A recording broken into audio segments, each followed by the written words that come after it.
Howdy, everybody. Welcome back to the Best Wines Tasting Room, where some of the world's greatest wine dignitaries just somehow keep finding their way into this place. We're constantly awed and humbled by the folks that visit us.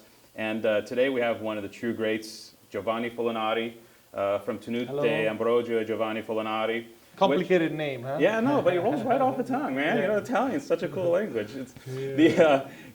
Giovanni's here, and we want Giovanni's, Giovanni and his dad Ambrogio. They own probably half dozen of the top estates in Tuscany.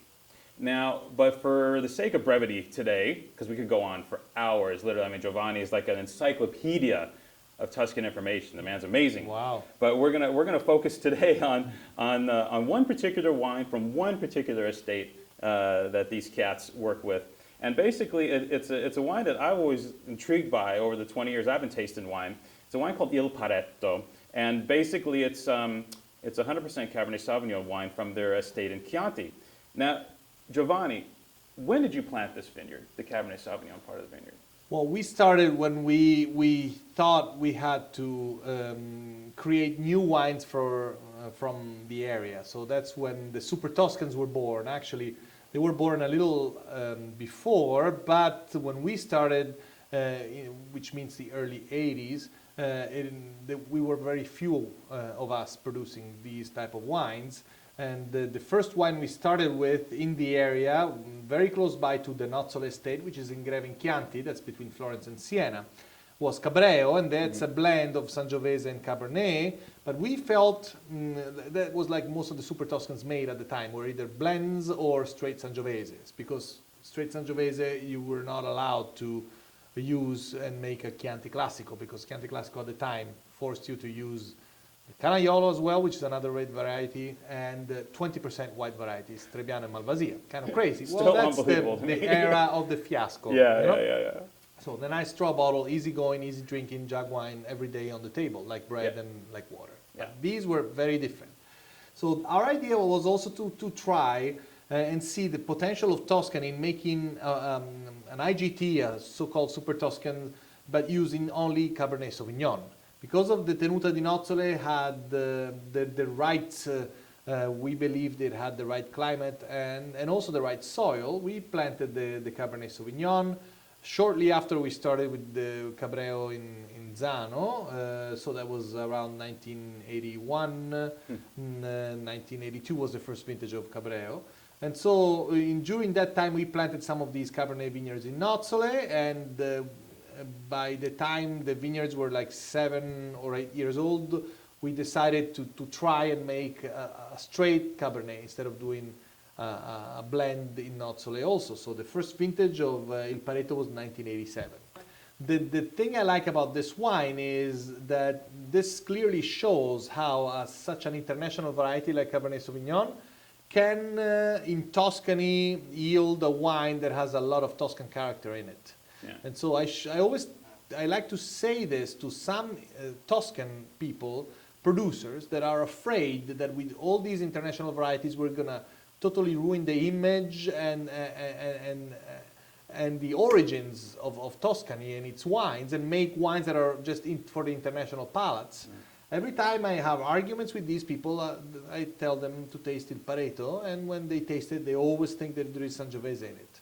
So this is the clear demonstration that even an international variety in Tuscany has a lot of terroir, which makes sense, because as we said before, it would not be logical for us to make in Tuscany, where we have much more difficulties in the laws, in the climate, in the labor cost than other new countries or different wine countries.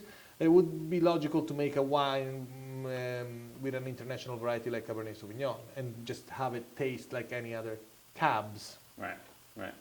And that's the key to this wine, because believe me, there are a lot of straight Cabernet or straight Merlot wines that are very internationally styled, for want of a better word, coming from Tuscany. And they're done that way for a reason, because they want to grab some market share. Some of these guys aren't looking for wines that necessarily taste Tuscan. They want to grab people that are drinking Cabernet from Napa Valley or something like that and bring them into Tuscany.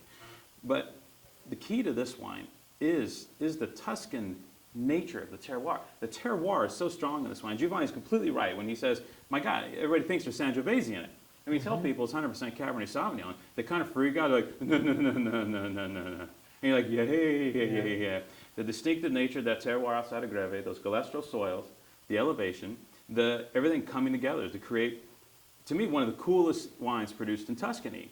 100% Cabernet Sauvignon. Oh, thanks. That's But nice no, compliment. but still, because having so many wines, so many good wines in Tuscany, that's a great compliment. No, but you know, how often is it that a wine does it all, and that it appeals to such a broad base stylistically, based on the fact that it has terroir and it has varietal character. There's cassis. You get these current qualities. You get the classic, typical Cabernet Sauvignon flavors, a little bit of that lead pencil and graphite character coming through. But then you get like just the kind of little bit of that on-tame nature of Tuscany, man. Yeah, that earthy, gamey, Yeah. leathery. It's there. Yeah, it's there. And the acidity. Yeah. So, you know, the nice thing about this is, besides the result, is the fact that I always say in this country, people are crazy about the Cabernet Sauvignon from Napa, which are absolutely interesting wines. This is a good compromise because for those typical Cabernet drinkers, this is a great Cabernet, but is an alternative to those. And for some people that find it hard to drink maybe a whole bottle of a Napa Cab because of not just the alcohol level, which is pretty high in this one too, but also the acidity that is not very present. And so the wine is a little heavier to drink, although it feels maybe softer.